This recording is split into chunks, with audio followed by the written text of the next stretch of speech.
Good morning, ladies and gentlemen, and welcome to another episode of Kapehan sa Davao. There is second floor SMCT Davao Annex. Okay, we are joined by our friends from the Chamber of Real Estate and Builders Association or CREBA. Naadir si Engineer Oscar Tabihe, the VP, Vice President for Housing Affairs, CREBA Davao Chapter, and I think mo apa si Sherry June dapat sa meeting, no? I hope makaapa siya. VP for Sports, CREBA Davao Chapter, marag na mo'y activity, sir, nakamang sports. So, and since bago lang abot si Angeli Chi for the Japanese Film Festival 2025, which will be held here at SMCT Davao, no? So, mga Japanese films for last year, then this year, another batch of new films, Japanese films. No? So to start our press controlling, we like to get the opening statement. Sige, Engineer Oscar. I believe I will be given the time for us to say any activity of the Chamber of Real Estate and Builders Association later. So please allow me to introduce myself. I am Engineer Oscar D. Tabihe, and I am given the task to talk to you about mental health in relation to the practice of real estate and the construction industry. By the way, aside from being an engineer, I'm also a registered nurse.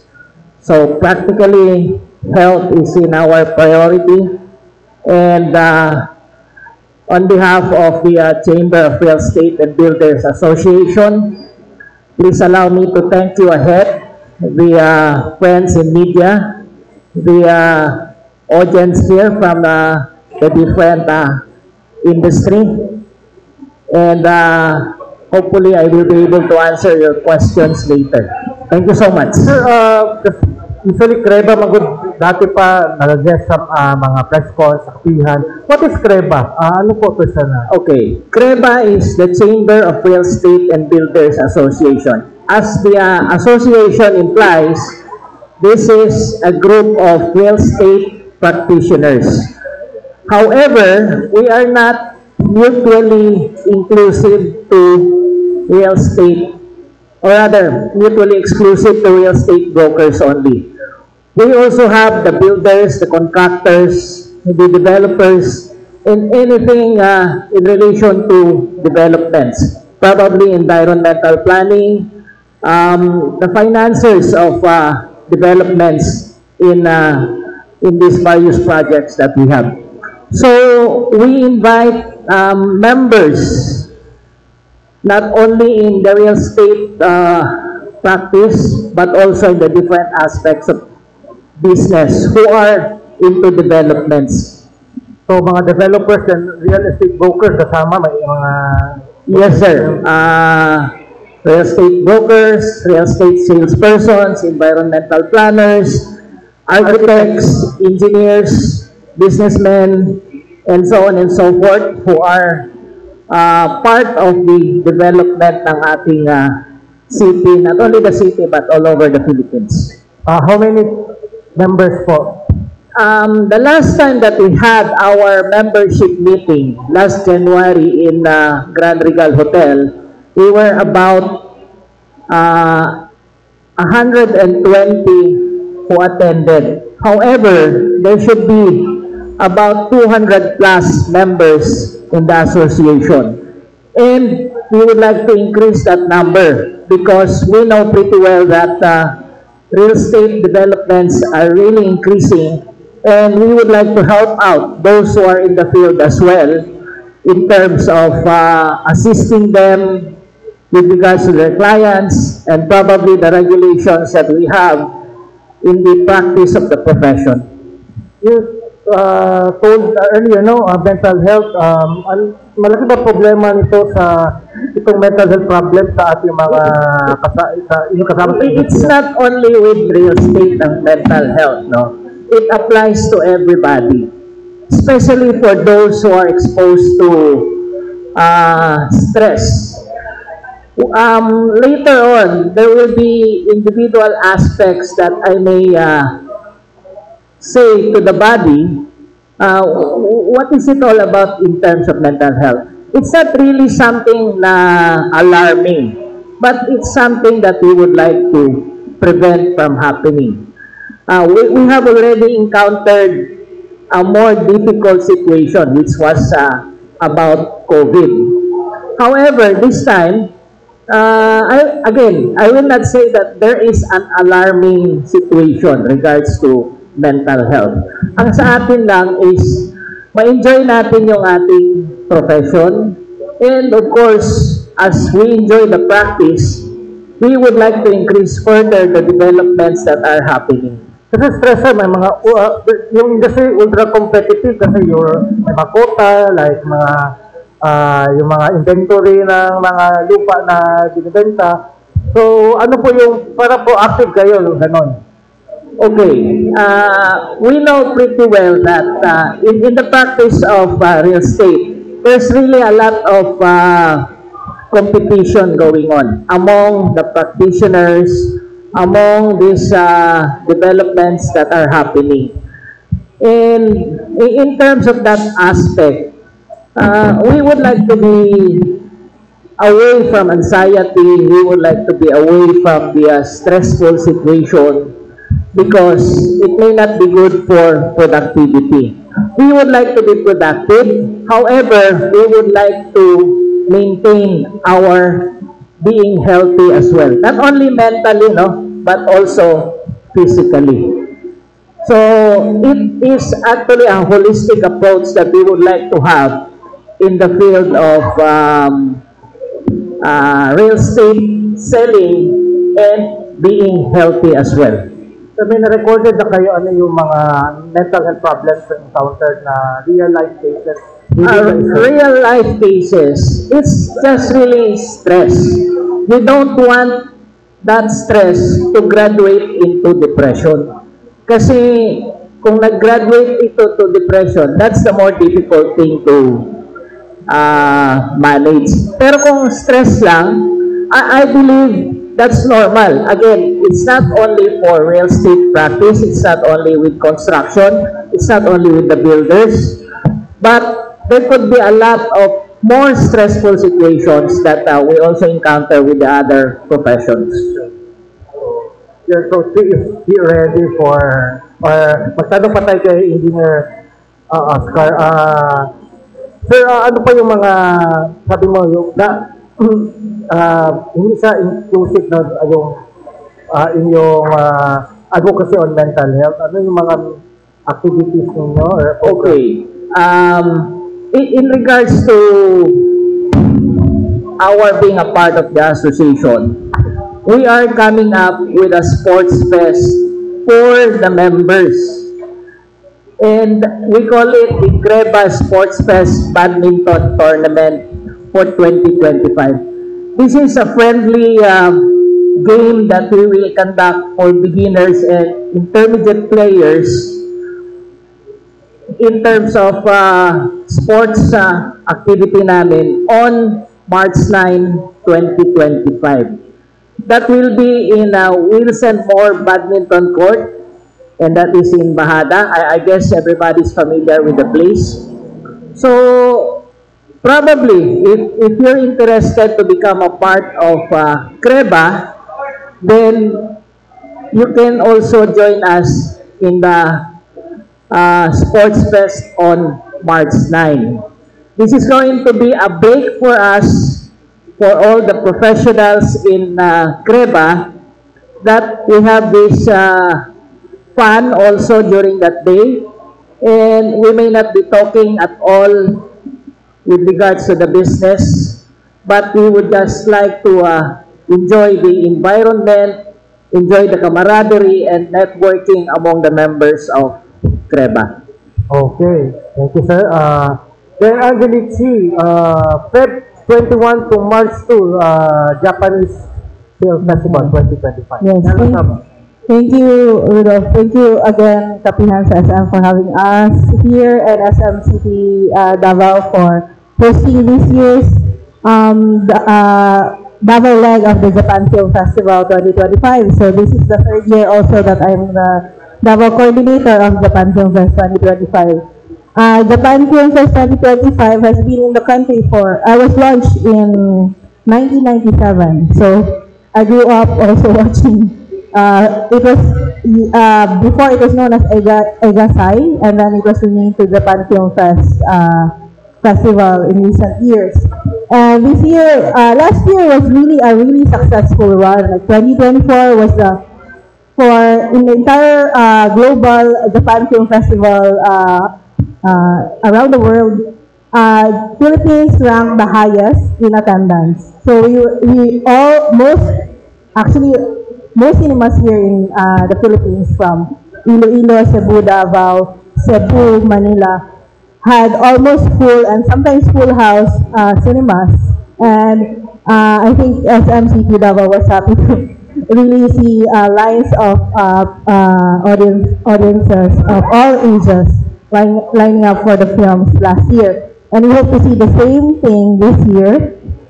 With this year's incredible lineup of films, co-produced and also solely produced by Japanese productions. And we have, as our headliner film, is the Academy Award winner for Best Visual Effects in 2023, Godzilla -1. I don't think this was shown in the theaters this year, was it?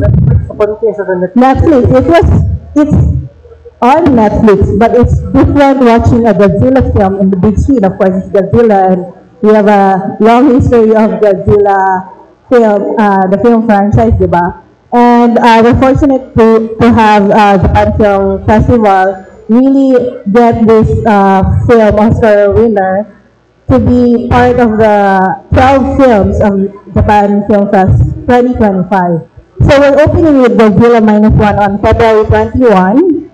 That's an invitation-only event, which of course the media you're all invited to attend.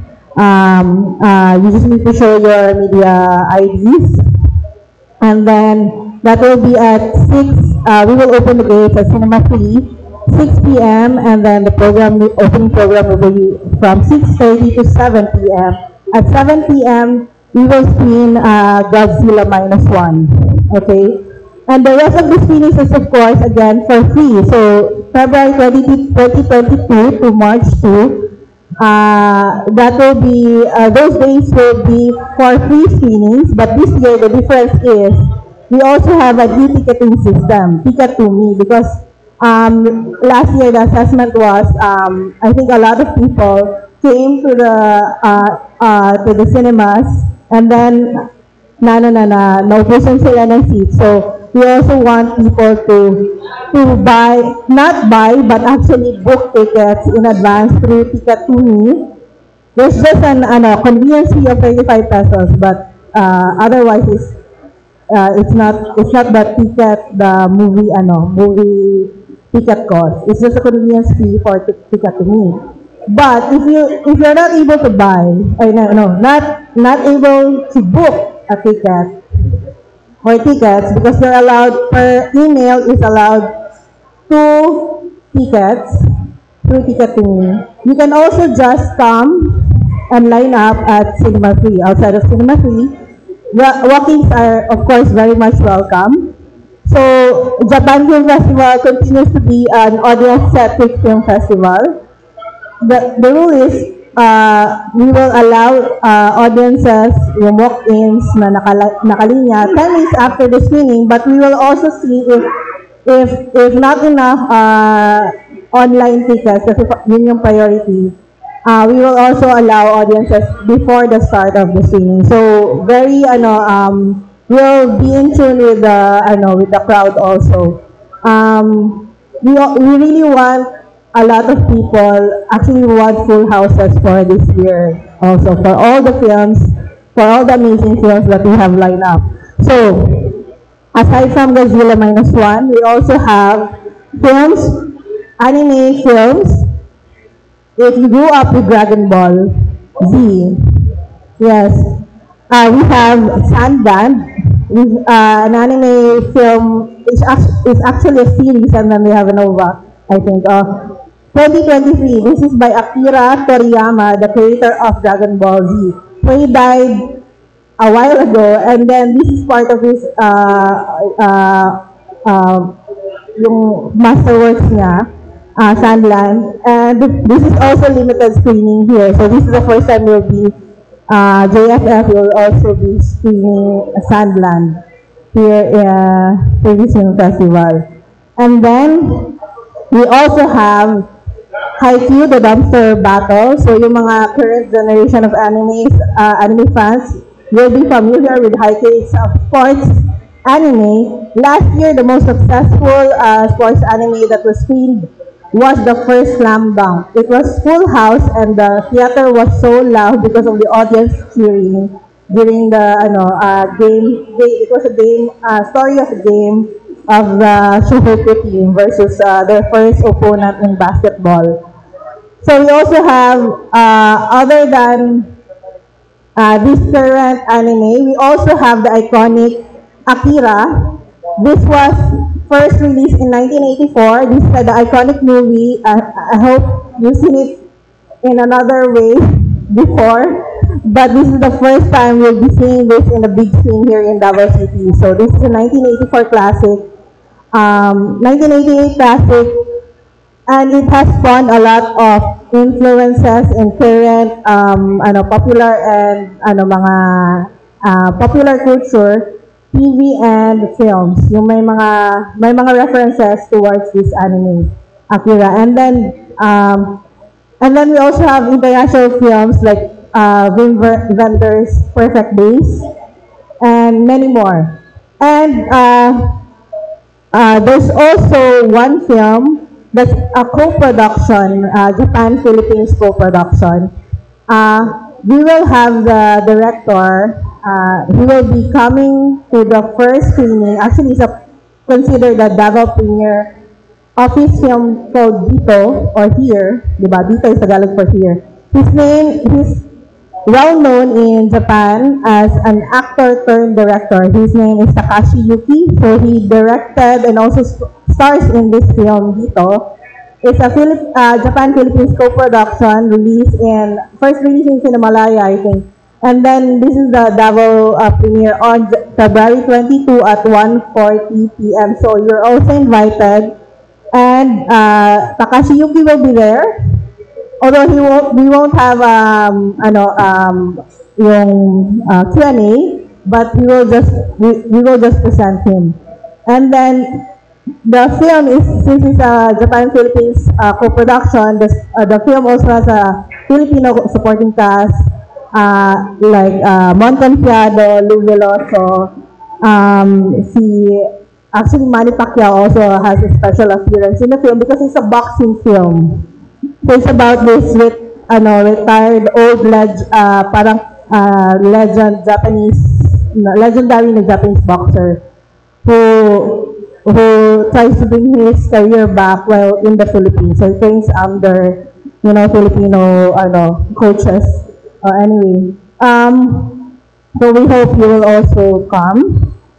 And we will also be inviting schools. We have invited local schools and universities to attend the screening, especially the opening film, and also the specific film screenings that are also within yung PG-13 and R13 and R16. So we have 9 films that are PG. These are Haikyuu, Monster by Koreeda. This is also a favorite. Under the Open Sky, Let's Go Karaoke. Under Dito is the PG movie. The Imaginary, this is an anime also found in Netflix, but also better seen in the big screen. Perfect Days and Our Secret Diary. And then we also have 2 R13 films. No, actually 3. Match, Godzilla -1, and Sandland. And we have 1 R16 film, that's the Akira anime. So, yes. I think I can take questions now. Okay, I think last year napanood ko yung Slam Dunk. Yes, the first slam-dunk. Eh, yung dito parang sa Jensen yung na-shoot, di ba? Parang Jensen ba? Yung kasi boxing. Yeah, I think with money, So, we'd like to offer questions. First question already, engineer. Sir, magpalahela basta na about your event. Kumusta na po ang real estate situation natin dito sa Davao Region? Kumusta as of this moment?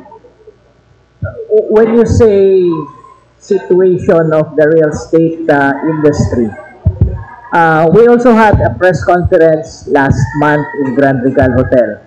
We had guests from Manila, and practically we said that we are still a growing industry. We have not yet reached the saturation point for real estate, and there should be a lot of other developments that are coming in.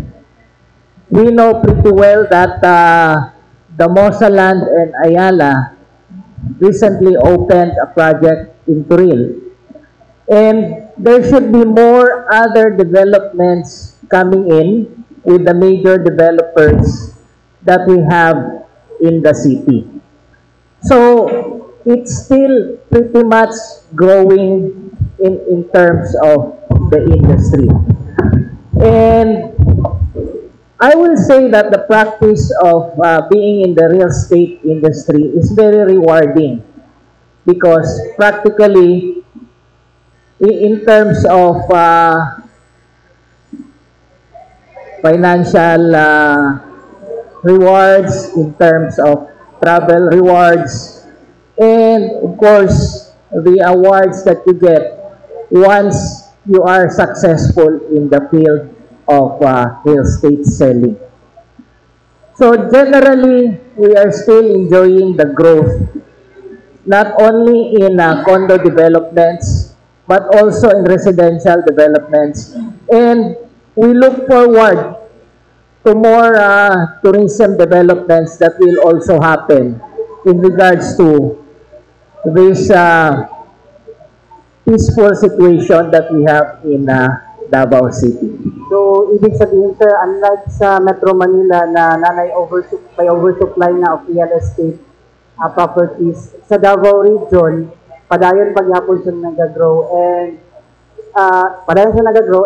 taga-asa ba usually ang market sa tuang mga real estate properties din sa region, sir? Okay. If we are going to compare Davao City and Luzon,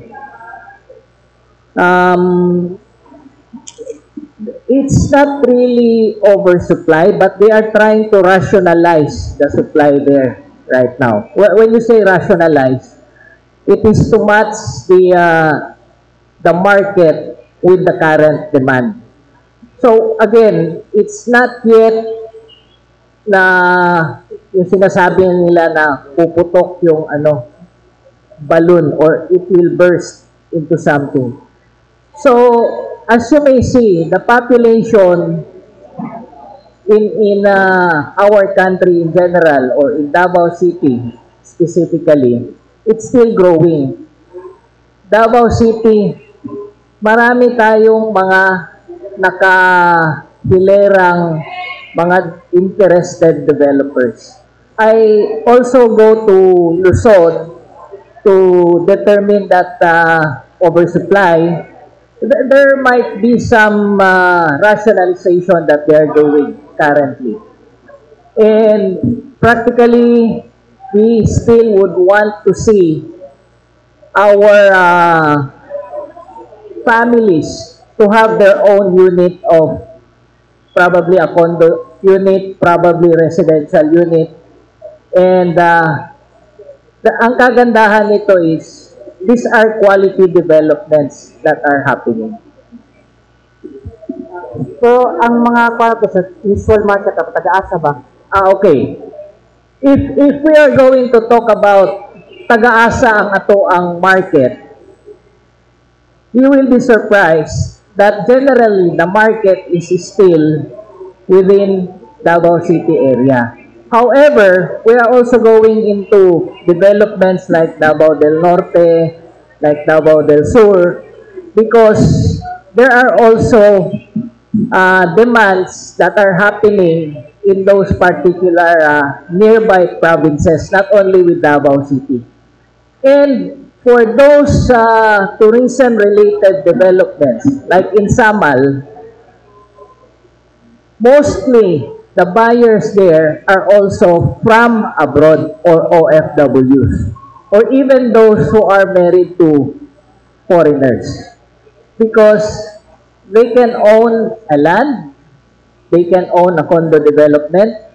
We have seen that Samal is really growing in terms of all these real estate developments, especially so with the upcoming bridge. Everybody's excited about it. Last na lang yun, sir. In terms of cutting kwan, sir, kaya tawag na to na 4PH program po. Unsa ang participation karon or unsa nanabay na contribute ang CREBA for the 4PH project of the government? Okay, in terms of the 4PH, that's a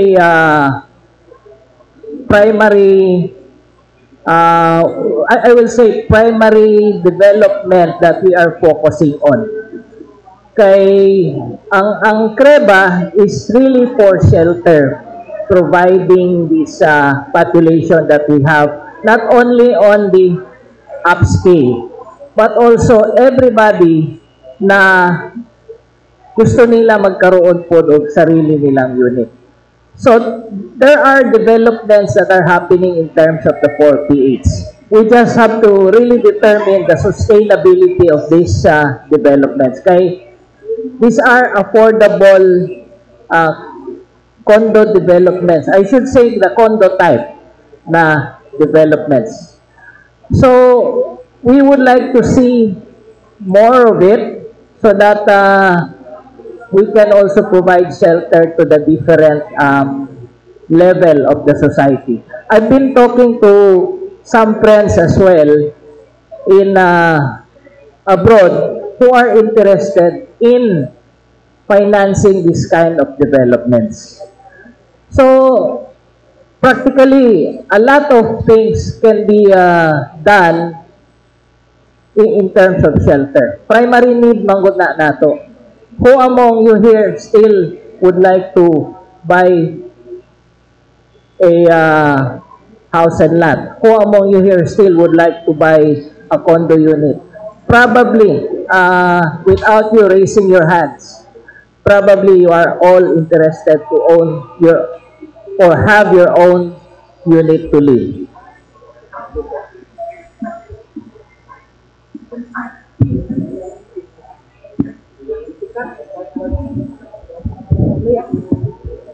Hello po, sir.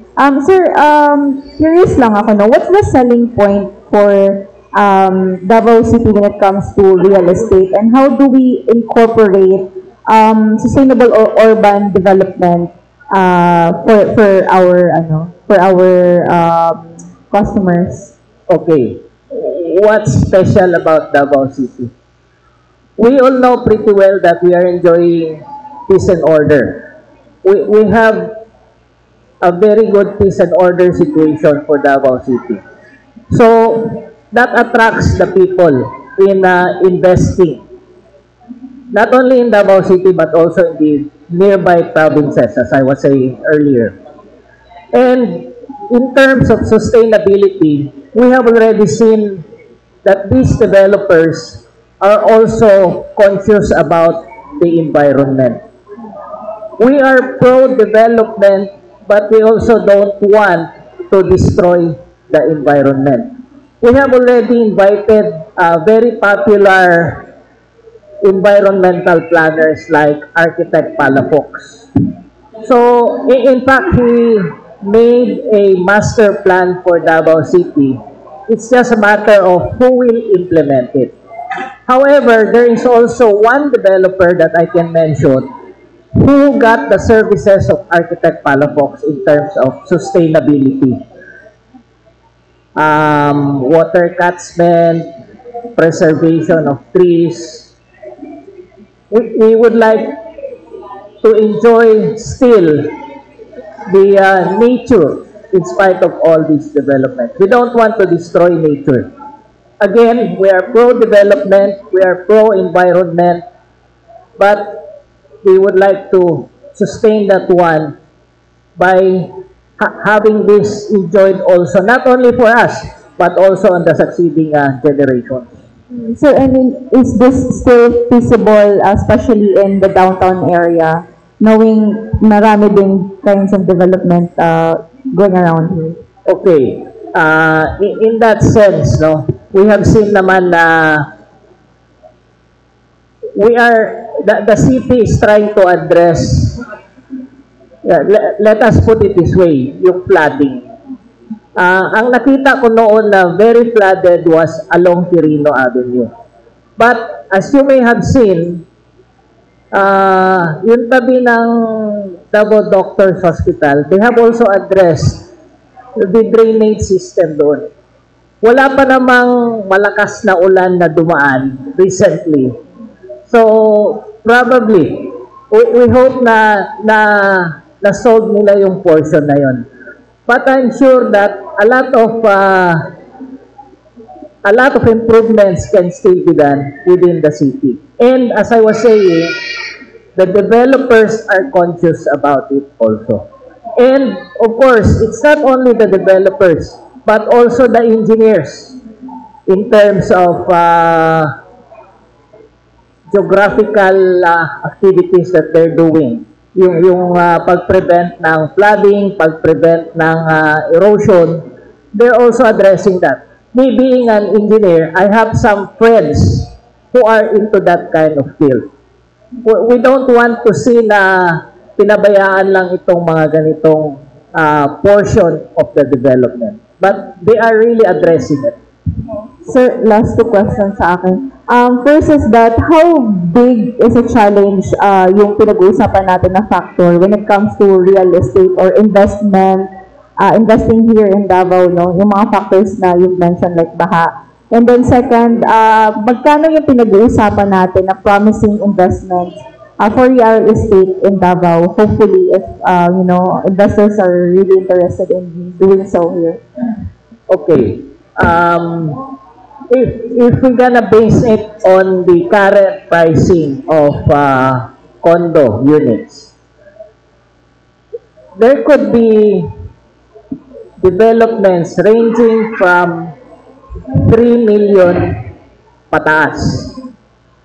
So, kung saan man yung affordable na units, probably we can always look into the industry. In fact, we would like, yun yung sinasabi nila, the development should match the demand. Kung may demand for the 4PH, then we'll go into the 4PH. Kung may demand for this affordable condo units from 3 million to probably 5 million, then the developers are looking into it. Then there could be middle end, then there could be also high-end developments that are happening. So, magde-determine ang market to the development that these investors are wanting to do. Hey, thank you, sir. Kay Ms. Angeli, one question lang po. Ma'am, kumusta ang development natin sa target market natin for Japanese movies here in Davao? Yung turnout po, ano yung yung sa age bracket siguro, ano yung nagiging target market natin? Okay, so I've only been a coordinator for 3 years, and then my differences in terms of the number of course, the turnout for each year. The first, because in 2020, right, post-pandemic, right after the pandemic na nag-open tong mga cinemas, ticketed to siya for 120, and it did draw some crowds from various estudyante and also from professionals, but dili pa targeted ang marketing ato. So the second year was last year for me, And we were able to really pull in more students. And some of them, curiously, kay ang uban, pagkatong mag-execute interview or before they go in, mangutanan sila, how do you know about this film? Kay mga classic man to na mga anime, and then they would say, oh, my mother told me to come in. So it's more like personal, ano ba nga, if there, some of these animes that or mga palabas ginakuha po dito sa Japan Film Festival. Last year was more nostalgia, so ang katong mga generations, older generations na nagtangkilik ato would tell their children or the younger generation to watch the films. So last year, we were not able to get the male-female, kanang, wala may statistics, but we were able to at least get the numbers na pila ang seats taken per screening. And most of it, kay makuha nyo na mga puno-puno, Jordan Nagi full house. We only have, of course, SM Cinema kanat, mapod ka na accommodate yung mga standing. We want everybody seated, so some had to be turned away for those na sobra pa sa full house. But we can really see through the lines and even the feedback of the cinema staff na makita nila na ay, of course, for films na PG, kato, kuhaan nyo siya ka ng pamilya, kung saan magpamilya, from napoy mga senior citizens, mga to, and also the younger children, like as young as 2 years old, makita na mga appeal po sa pagtanaw sa salida with their guardians and parents. So, last year was really more like wider cast and net, pagabot sa kwan. So, mora to among kuha nga numbers na yun sa seats, pero wala pa katong statistics sa unsa ang kanang kuha. But at least na appreciation and also appreciation for Japanese films. Kaya naman din kanang naay moduol or mag-feedback. And then also, makita naman sa kaya namin stamp rally ginabuhat kaning. So, you will be receiving tote bags para sa mga media. You will be receiving tote bags. This is also given at pagsulod sa audience, hatagan sila ani. It's a brochure with a stamp rally. Kani siya kay na may premyo at the end of the film festival. So if you complete 5 of these, you are eligible to be part of the raffle. And then makita na ko, well, we go through na mo ko, naagin magbalik-balik o tanaw. Like, pila to nga, na weekdays and weekends, so magbalik-balik sila tanaw. More than several of these sa isa ka person. So, mauna po to ang person. So I think, yes, kailangan mag-track pa ang Japan Film Festival sa kanang with regards to yung mga statistics with the audiences, yeah. And in terms, so sa feedback, napodyo maingon na last year they really enjoyed the lineup. So we also hope to achieve the same this year, makaingon ang mga tao nga nalingaw din ni, not just with a few films, but the entire film festival na pagpilikon po din nila. Because this is also a way for us to, well, know the psyche of the Japanese, so dahil mga co-production po din. So katong mga cultural, nag-intersect like boxing with in the dito film, akato. Okay, Ruan? Boxing culture,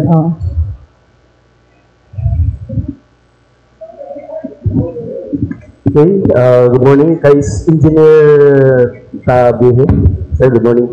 Sir, which do you prefer, sir, in terms of development sa inyong grupo, sir? No? Are you trying to still indulge in housing projects or you are still, gusto mo nga magwan lang, sir, sa condominium lang kay para gamay ra ang luna nga maangkon, and then though gastos siya sa in terms of building pero dili kay siya yung anak gasto yun when it comes to magpalit og lipa, sir.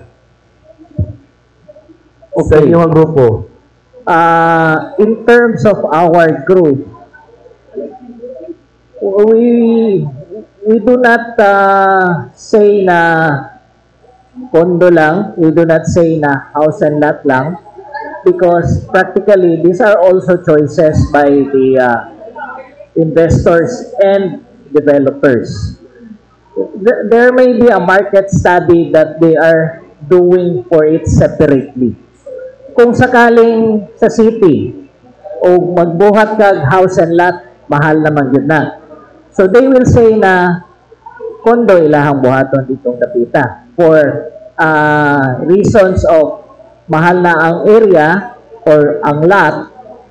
So they would prefer the tall buildings in the downtown area, just like what is happening right now. However, kung sakaling house and lot po ang ilahang gustong buhaton, then they still go somewhere else, like in the south area, Catalunan Grande, Bago Galera, Catalunan Pequeño. These are still very ideal for housing developments. Even going to Manabo, these are all very ideal for house and lot areas also. So it depends on the location. Which is more saleable, sir? Let me paraphrase my question. The condominium units or the house and lot? Again, ang kuan nato ron, no, ang determinant nato karon is affordability.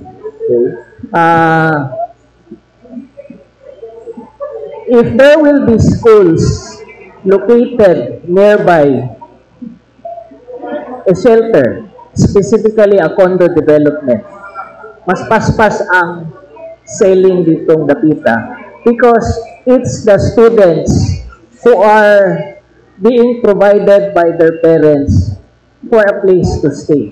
It could either be they want to save on the rental and probably make that as an investment.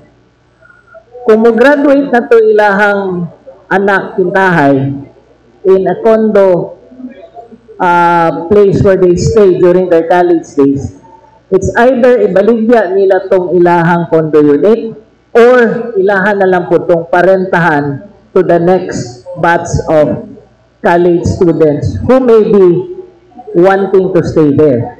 So it could be both an investment and initially a place to stay by these parents who are providing it for their kids.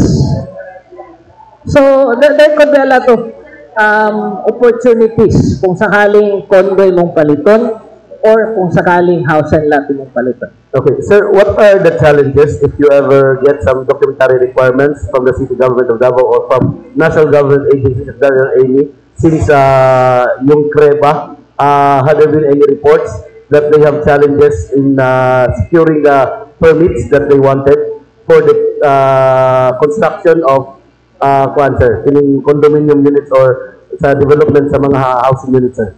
Na ba? Kana siya, we would like to sit down on the experiences of the developers. We haven't really gone into the details yet in terms of what else does these developers need in terms of securing the necessary permits for construction.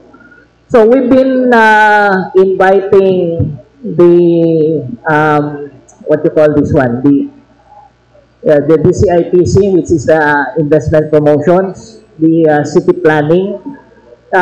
We have always been supportive of the items that need to be complied with in the city. So we connect the association with the developers as well as the regulating body in the city para mas dali ang ato ang pagbuhat sa mga projects na ning dapita. We are pro-development. We also comply with the necessary regulating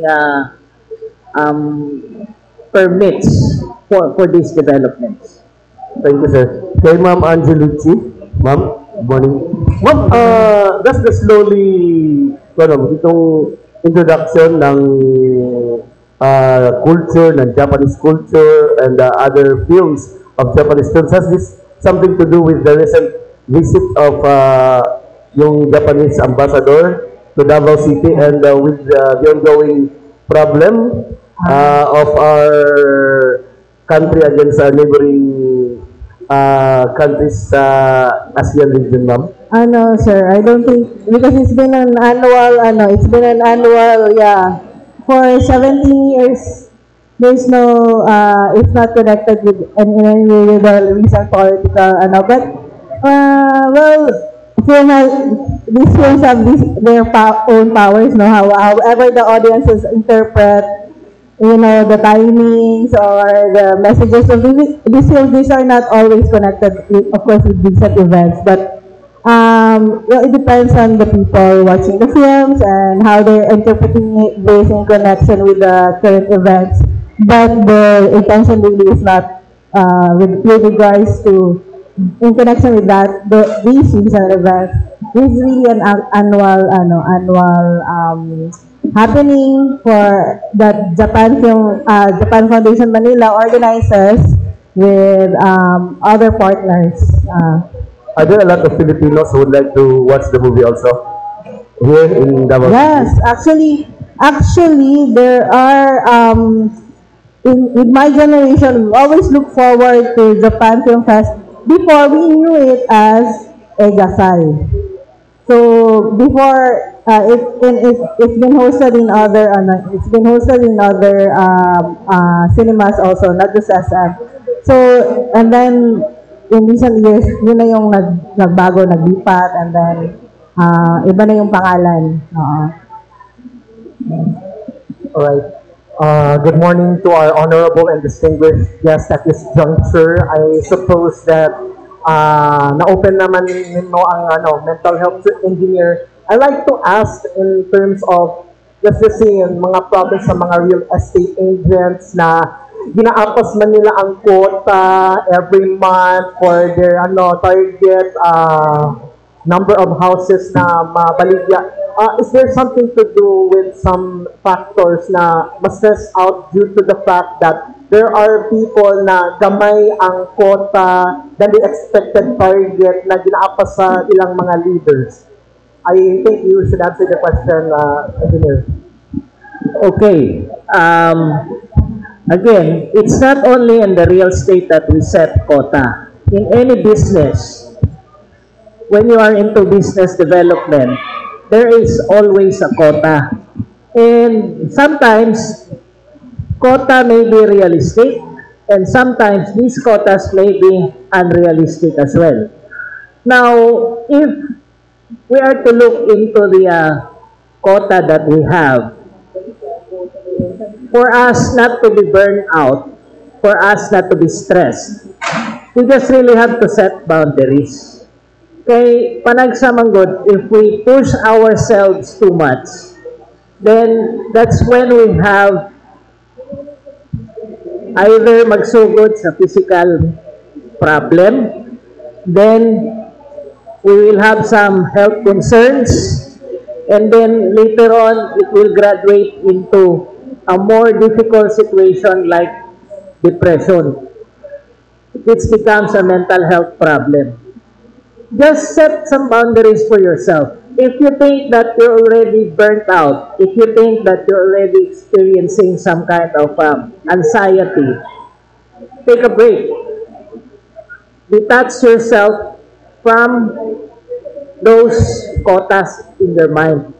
Kaya ingon gani nila nga if it's all work and no play, that makes yourself more vulnerable to stress or anxiety.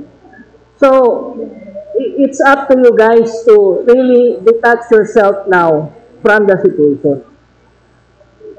Take breaks. Do not make it as 24/7. We know pretty well that there will be clients who are going to call you even at midnight. Probably you cannot avoid na dili ninyo tubagon. There could be appointments that you need to arrange as early as 5 a.m. I experienced that as well. But make it as a passion for you guys to serve your clients. If you enjoy whatever you're doing, then that's fine.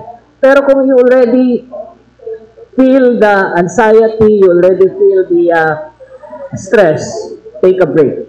If anything, even you guys in the media, even you guys in the press industry, if you push yourself too much, then you get into those kind of situations as well. With due diligence to Marlon Gayo, I will also have to ask a follow-up na lang.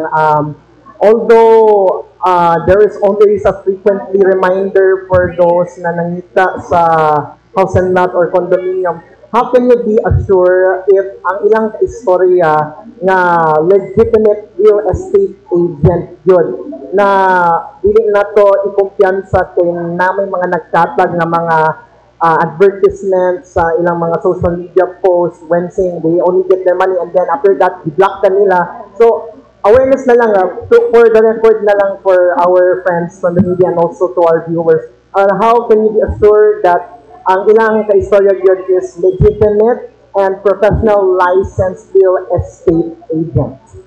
Okay, it's a good question. Practically, we would like to avoid scammers. Now, two aspects in terms of real practitioners in the field. You can verify if they have their PRC numbers.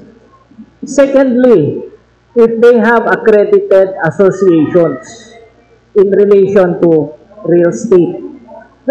I'm not saying that it's only CREBA that is officially in terms of real estate practice. But somehow, you can always ask, do you have a PRC ID? Or are you a registered salesperson? Kasi dalawa yan eh. It's either you are a registered broker or you are a registered salesperson. The salesperson works under the broker. And more specifically, if they also have a realty firm, kung meron silang realty firm, they are registered as a business entity, officially. We want everybody to be protected. Meron kasing naga-as if lang. Probably, pag sinabi mong you have these identifications, you will be protected. It's just like an official doctor. Merong magpa-as if na kwanto, pero dili kayo siya license. So, quack doctor dito as mentioned here. There can be dentist nga paibot-ibot lang og ngipon, pero wala dito sila ilahang legal entity to practice the profession. So, might as well verify their PRC registration if they are registered salespersons or if they have official associations that they join. And that's exactly what we are campaigning. Na join an association like CREBA para you will have an identity, not only locally, but also internationally. Because we have the NAR. The NAR is National Association of Realtors that includes the U.S. practitioners. So, we are already dealing with OFWs.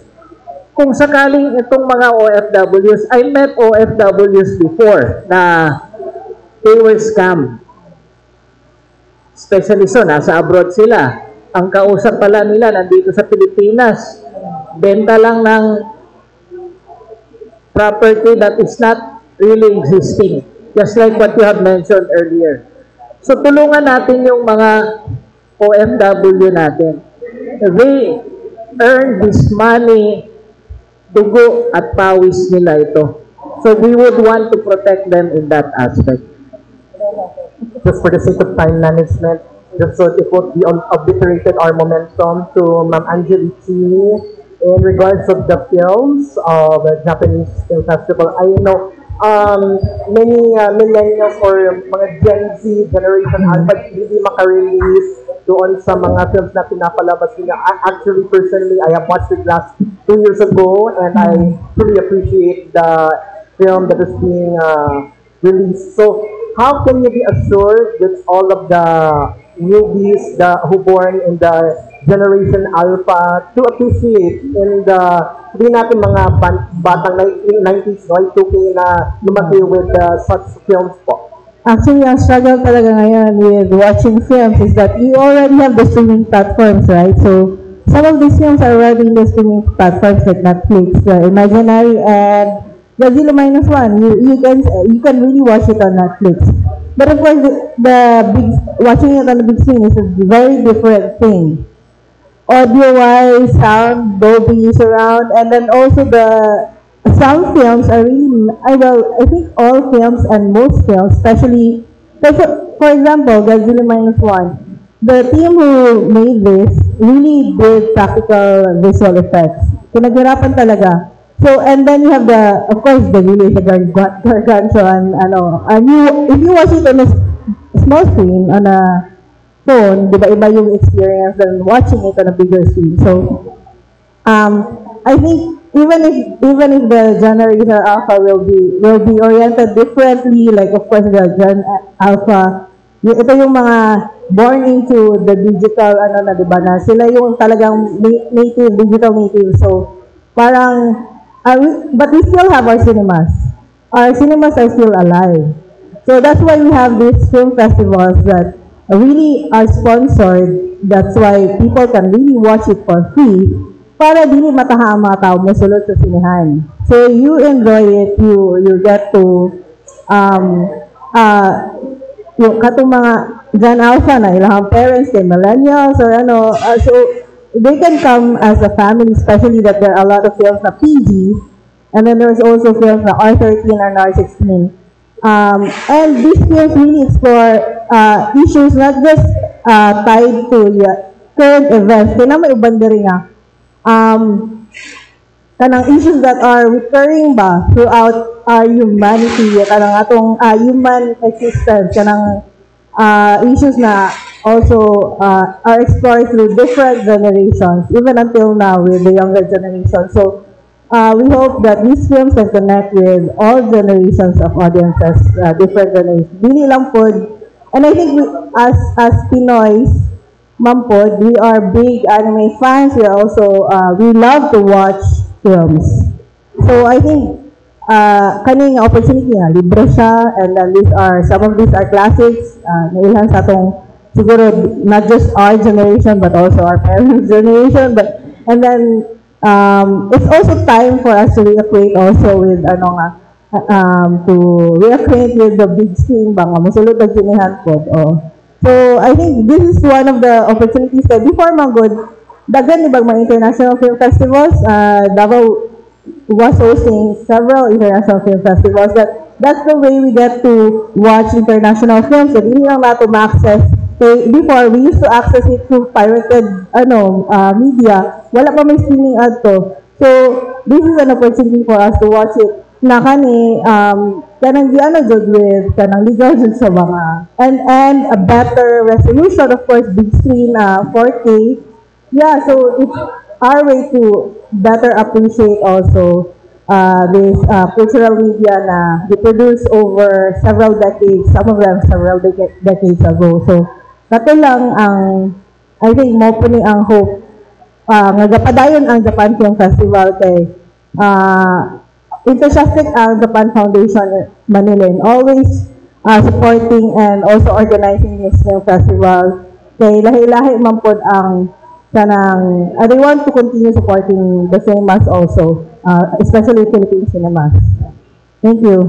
Okay, I have one question on the kay Engineer Oscar Taguig. Sir, daghan kay mga niabot sa mga complaints with regards sa sining mga permits, sir, mga permits na ginabuhat ba?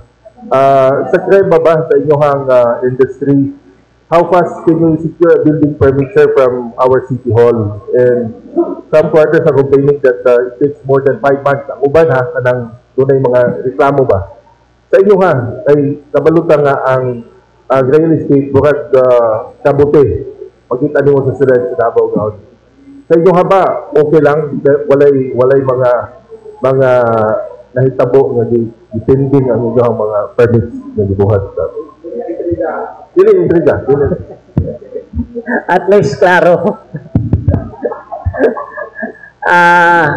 In that aspect, no, in terms of permit processing, we really encourage that the city will help our developers along that line. No, wala pa may nakasit down as CREBA to these agencies, but we would like to really what you call this one? I mean, inculcate the sense of urgency kay para mapuno sa ato ang what you call this one? Improvements to the city. So it's a good thing that you have opened this. I am currently the VP for Housing Developments, VP for Housing Affairs. So this month is Housing Month. In fact, we would like to sit down and have a courtesy call with BSUD. If not this month, probably by March. It's going to be a association concern to listen to our developers and bring that up. Kung unsa man tong facts, no, na gather nato.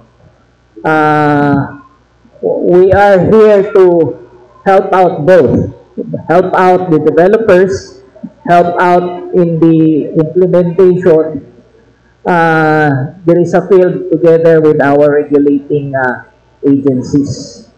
Kay, again, we are pro-development, we are also pro-compliant. Thank you that we have this kind of information, and we would like to tackle that together with the association. In relation to that, Engineer, tinuod ba nga dagdaghan ang just proud ang condom diri sa Davao? Condominium ba? Kay sa Manila? Ito sa Manila, because of the POGO against campaign, medyo daghan kay pagkanti sa Manila ay sa diri sa Davao. Diri mas mahal na daw ang condom kung itandi mo dito sa Metro Manila. Is that true? I will not say na mas mahal ang Davao compared to Manila. Mas taas pagyapon dito. In fact, kung i-compare mo BGC, BGC is really expensive in terms of per square meters compared to the condo developments in Davao. You will see na ang kuan, tama tayo mga sulti na we were affected by the pull out of the POGOs or the closure of the POGOs. Na ay kuan dito sa Manila nga nabakit yun ang majority sa mga na ay mga vacant areas because of this I will say artificial kuan siya, no? Artificial nga result. But I'm pretty sure Manila will still catch up because population is growing. When the population is growing, the market for housing or condo units will also increase. Dili man na siya ingon nga muhunong na siya dihan dapita kay ang population nato is also growing. And there could be a lot of items that can result to its growth. Kay kung naay business diyan dapita sa kung asa located ang condo, there will also be a chance for increasing occupants. Like right now, dool nato karon is NCCC.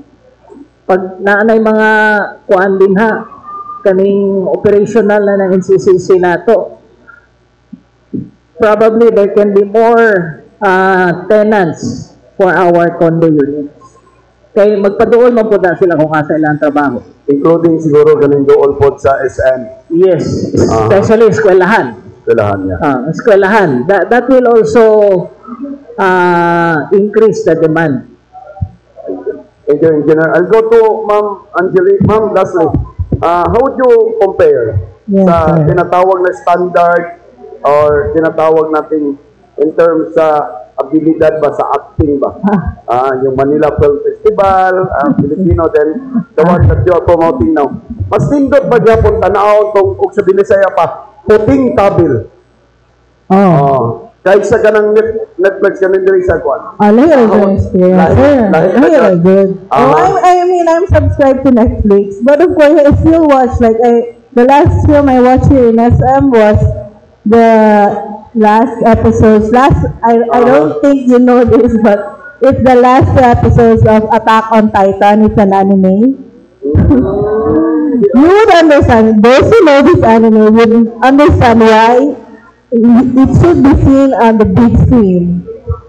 Yes, but you see it on, it's released on Netflix, and you can really watch it on Netflix. But it's best seen on the big screen. So I would pay 400 pesos just to watch it on the big screen. So better to watch on the big screen. Yes, different. Yung It's iba really din, different, and it's also paying tribute to the hard work of the film workers who really produce these films. Kay lahi man po dyan, like for example, visual effects. Naghago ang mga tao, like Godzilla, dili mo kita ng detalye kung small screen. Diba? so you're highly recommending now, better to watch movies on the big screen. Yes. Yes, we still support our cinemas also. We watch films on the big screen. Unless you have pwede, yung mga bato nga, mag-set up sila ilang home theater o kana. Lahi ang experience ba? Kung small screen, mo na itong kana yung iba nga. Kana, usay na may iba nga, ginaproduce na karon just for the small screen. Kana ganing, tanawon, usay, di na ganing mo tanawon, background na lang siya. May mga ana ba, nagalahi manggo na nga to ang practice of and behavior towards watching kung magsalig ka dito sa streaming of small screen. Like sa una, ang TV, warag usay, mahimo siyang background, di na tamutanaw, gani, maminaw lang ta. Lahimang ko lang sa cinema, confronted ka with the screen. You really have to watch it. Labi na yun na ikoyog, ma'am, no? Labi na panahon sa balance. Labo na horror. Yan. I like Lalo horror. naman I magsagit-sagit. like horror. Labi na daw kay Koyog, ingon ni Rowana Basulo. Thank you very much, ma'am, sir. Di ba? Lahat ko ng horror, magsagit-sagit ka sunod sa cinema. Kay Engineer Oscar tatabihin. Sir, ang gingon ako sa akong kulig diri nga daghan na daw kayong development dito sa Kauluang Manila, no? And do you see as the Vice President for the Housing Affairs sa Creba diri as a opportunity for us na kita na ang front desk karon diri sa island of Mindanao or sa Southern Mindanao nga dapat ato pang i-hasten ang ato ang craft for us na makainganyo pa o gadaghanan sab ng mga investors na mupuyo diri and then especially so nga daghan sa mga Japanese na mga tourists and the likes na gusto mo tan-aw o bisita diri sa Davao. Yes, we really would like to see more developments to happen in Davao, and practically siguro I would like to announce this one na lang, no? On behalf of Creba. We are planning to have our national convention next year here in Davao. So, the national convention will be attended by different chapters. We have about, I will say more than 20 participating chapters who will come over, including Manila.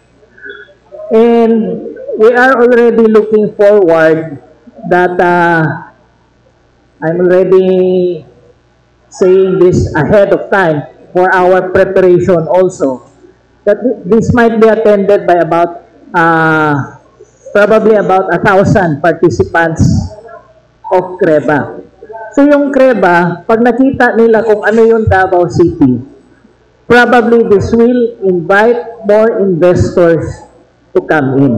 Kasi nga, we are not exclusive. We are mutually inclusive of all the prospective developers. So, in that aspect, nung pumunta rito yung national president, not president, but vice president, when she came over last month, she already accepted our bid for national convention. So, it's going to be a very welcome thing for us na makita nila kung ano yung pwede nilang gawin sa Davao. This is a very big potential for them. Again, merong Davao del Sur, merong Davao del Norte, merong Davao Oriental, merong Davao de Oro. So, in all aspects, we can see that there will be more developments coming in. Conventions, events, tourism, we haven't really maximized our place yet. We haven't maximized Davao City yet in terms of these happenings. In fact, we are also looking forward for foreign investors coming in. Just like what you have mentioned, Japan, probably other countries who would like to come over to Davao and pour in their investments here. Okay, thank you so much, Engineer Oscar Tabia and Angelici of Japanese Film Festival and Engineer Tabia Creba. I would like to announce sa Wednesday po, Feb 19, Kapihan Tabacong Pilipinas, featuring PhilHealth sa Apo View Hotel. Parting statement, we started Angelici, again, i-promote natin, ano mga announcement. Alam ko trivia for Sir Bakay. Inyalasig na ni Sir, pagkita ang ganda mong, may ang ganda mong picture dito ang anime ni Sir, pero di model nila sa Davao ang certain scenes. So, ay, ganda mong something. Yung mobile suit ba yun, yung Davao? Mobile suit, diba? So, nag-buy sa Netflix ba yun? Parang Netflix? I think so, yeah. It's also on Netflix. So, Hindi ko na Agdao, may Agdao, San Pedro. San Pedro. So, nice na. Anime na. Di naman doon mawala good ang connection doon sa Davao, Japan. Of course, you know, this was formerly, before it became a city, dito Tokyo nagdari. So, nagayon ang connection doon sa Bob. Sa cultural, Okay, promote natin. Yes. So, we'd like to invite again to come and invite your friends, family, and all your acquaintances to come to the free screenings of Japan Film Festival in Davao from February 21. This is by invite only, but the February 22 to March 2 will be open for all. Walk-ins are of course welcome, and then you can also get reserve your seats by the website tickettome.com. We have 12 films, mostly PG. So please come. Thank you. Your ticket2me.net. So mag-register ka na? Or ano mas fun mo? Walk-in or mag-register? Actually, some people don't want to but you can register or through Facebook, and then you can also do walk-in. Malam may convenience screening sa tickettome.net. Thank you. On behalf of Creba, I would like to announce that we also have our regional convention to be conducted in Cagayan de Oro, probably April or May. And then I would like to repeat our announcement to invite you and become a member of Creba for those real estate practitioners, for those who are builders, engineers, architects, and environmental planners, bankers, and all other entrepreneurs who would like to become a part of Creba. And lastly, an invitation for the Creba members to join us in the Sports Fest on March 9, 2025, 8 a.m. to 5 p.m. Wilson Moore Badminton Court. And future announcements can be accessed through our website. We have Creba Davao. We have also Creba.ph for the national chapter. Thank you so much for the invitation here. Okay, thank you so much to SMCT Davao and Krispy Kreme, SF for hosting us, and Krispy Kreme for the delicious donuts of coffee. Till next week, more relevant topics, please.